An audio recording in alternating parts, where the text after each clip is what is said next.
بالله من الشيطان الرجيم. بسم الله الرحمن الرحيم. قال هي راودتني عن نفسي وشهد شاهد من أهلها إن كان قميصه قد من قبل فصدقت وهو من الكاذبين وإن كان قميصه قد من دبر فكذبت وهو من الصادقين فلما رأى قميصه قد من دبر قال إنه من كيدكن إن كيدكن عظيم.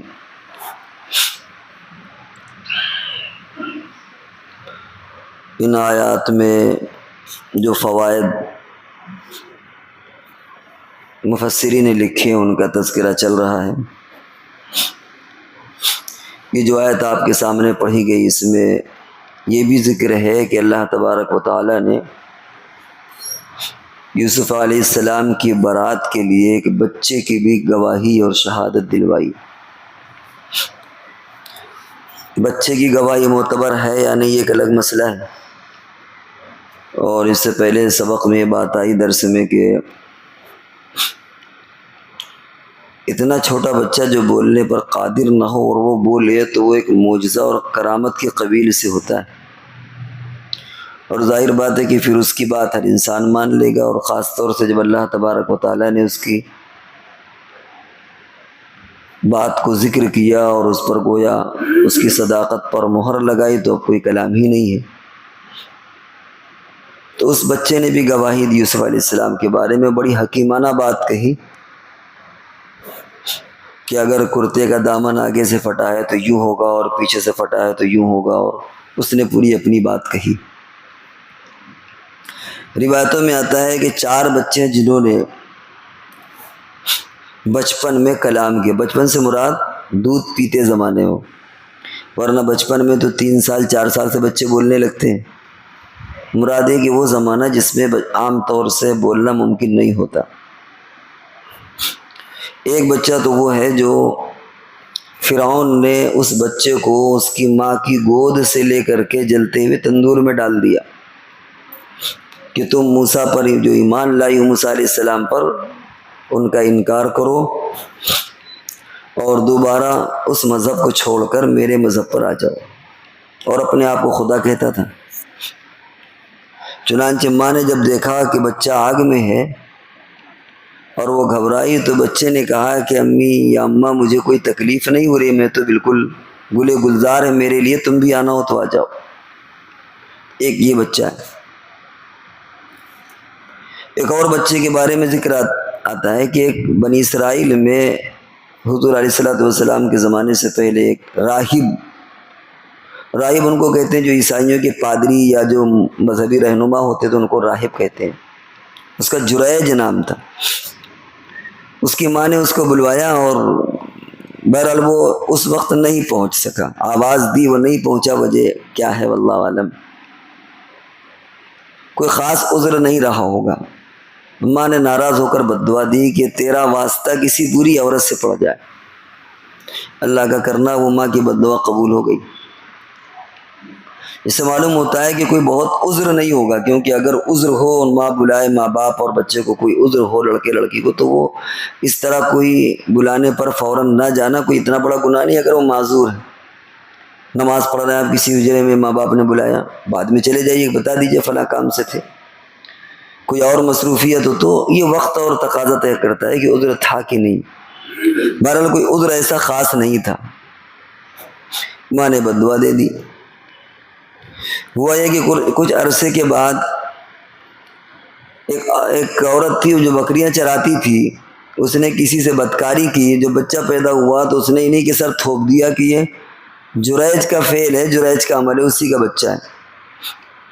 اب لوگوں نے بڑی بے عزتی کی کہ بنا بزرگ ٹہلتا ہے، بنا پادری ٹہلتا، اور ایک چرواہن اور ایک بکری چرانے والی سے منہ کالا کیا، تجھے شرم نہیں آئی؟ پکڑ کے لے گئے لوگ بے عزتی کی. بہرحال انہوں نے کہا کہ بھائی اس بچے سے پوچھ لو. بزرگ تھے وہ زمانے میں، اپنے اعتبار سے بزرگ تھے، کسی وجہ سے ماں کی بات اس وقت نہیں مان سکے، ماں نے بد دعا دے دی، وہ بد دعا قبول ہو گئی، تو وہ اس امتحان سے گزرنا تھا.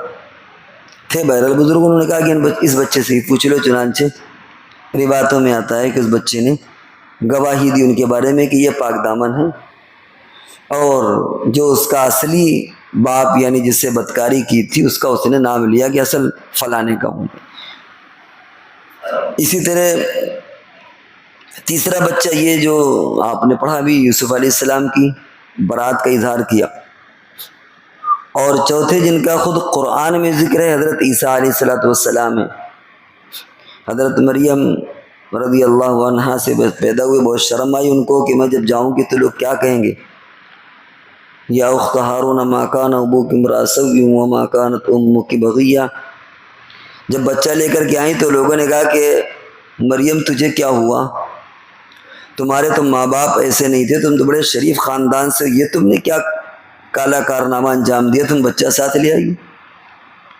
چنانچہ فاشارت الیہ قالوا کیف نکلم من کان فی المہد صبیا۔ قرآن نے بڑا اچھا منظر کھینچا ہے۔ حضرت مریم رضی اللہ عنہ نے فرمایا میں اس بچے سے پوچھ لوں۔ اب انہوں نے کہا کہ ایک تو تم نے ایسا کام کیا، اور اس پر جرت یہ ہے کہ تم مذاق اڑا رہی ہو ہمارا، کہہ رہے کہ بچے سے پوچھ لو جو ابھی چند گھنٹوں کا بچہ ہے، کہہ رہے اس سے پوچھ لو۔ فاشارت الیہ، انہوں نے کہا اس بچے سے پوچھ لو۔ تو قوم نے کہا کہ قالوا کیف نکلم من کان فی المہد صبیا، اتنے بچپن میں دودھ پیتا بچہ کیسے بات کر لے گا۔ قال انی عبد اللہ آتانی الکتاب وجعلنی نبیا۔ عیسیٰ علیہ السلام نے پھر وہ باقاعدہ وہ تقریر ذکر کی سورہ مریم کے اندر،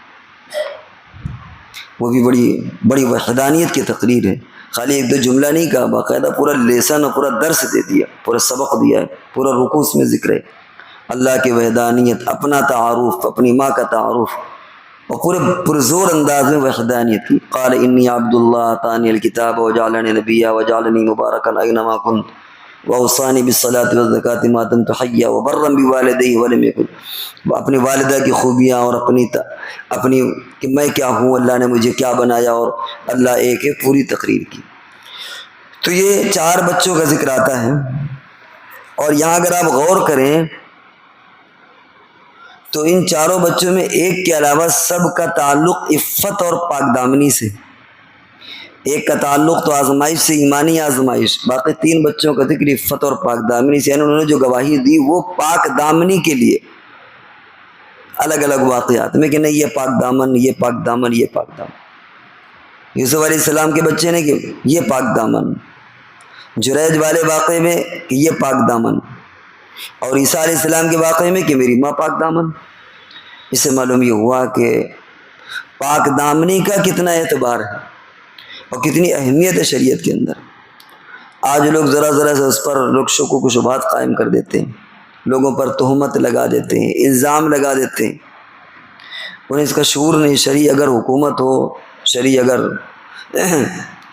یعنی شرعی اعتبار سے اگر حکومتیں ہوں تو پھر ایسے شخص پر حد الگ لگے، کوڑے 100 کوڑے مارے جائیں، اور قیامت یعنی جب تک وہ زندہ ان کی کبھی گواہی قبول نہیں ہوگی۔ قرآن باقاعدہ ذکر وَلَا تَقْبَلُوا لَهُمْ شَهَادَةً أَبَدًا، کہ ایسے لوگ جو کسی پاک دامن پر تہمت لگائے اس کو ثابت نہ کر سکیں، کبھی بھی ان کی گواہی معتبر نہیں، گواہی نہیں مانی جائے گی، چاہے وہ جتنے نیک اور دیندار بن جائیں۔ یہ اللہ نے دنیا پر ان پر لعنت و پھٹکار برسائی کہ وہ کبھی گواہی کے لائق نہیں ہو سکتے، کسی بھی کیس میں کبھی گواہی نہیں دے سکتے وہ۔ تو ہم لوگوں کو اس پر بھی توجہ دینا چاہیے کہ کسی کے خلاف کچھ کہنا ہے یا کسی کے تعلق سے کوئی رائے قائم کرنا ہے تو 100 بار سوچنا چاہیے، بدزنی قائم 100 بار سوچنا چاہیے کہ ایسا نہ ہو کہ اللہ کے ہماری پکڑ آ جائے، کیونکہ بہت سنگین مسئلہ ہے۔ تو یہ 4 بچوں نے گواہی دی، اور اللہ تبارک و تعالیٰ نے یوسف علیہ السلام کو بچایا، اور اوپر آیا تھا کہ انہ من عبادنا المخلصین، وہ ہمارے مخلص بندے تھے، اور ہمارا معاملہ ہے کہ ہم اپنے مخلص بندوں کو تحفظ فراہم کرتے ہیں، اور ان کو تمام طرح کی زحمتوں سے اور مشقتوں سے نکال کر کے ان کو عزت اور سرفرازی عطا کرتے ہیں۔